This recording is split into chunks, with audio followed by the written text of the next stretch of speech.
So here we have the podzol, which I consider the archetype of soils because it's beautiful to look at, but it also has this very clear genetic layering, soil horizonation, soil horizons that can be seen from a distance.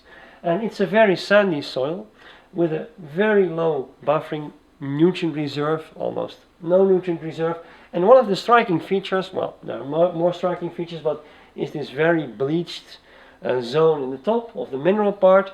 But we also see that there is a clear O horizon, so that is undecomposed organic material on top of the soil, or part of the soil. And why is it not decomposed? Why is it not part of the mixed with the mineral part? It's because of this mineral reserve. It's so very poor that there is little biological life there to decompose the decaying or the plant material on top of the mineral part. And then we get acids from heathland vegetation or from pine trees that impact through their roots on this mineral part, and these acids they cause the leaching of the components that were in the top part, and that travels downward, and that has caused this bleached albic E horizon.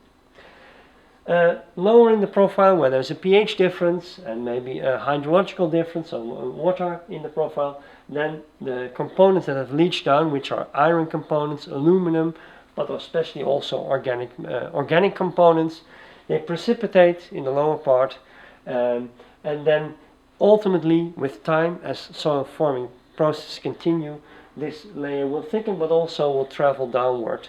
And you can wonder, what is the end stadium of this soil? Well, the end stadium is just a sandy soil, because if in intense climates like in the tropics you have podzols as well, but you rarely see them because they have developed so thick that this bleached zone is then meters thick.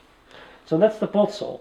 And of course the podzol, although it's a very beautiful soil to look at, it's a difficult soil if you think in terms of agriculture. So mostly you find these soils under natural vegetation, forested land, etc.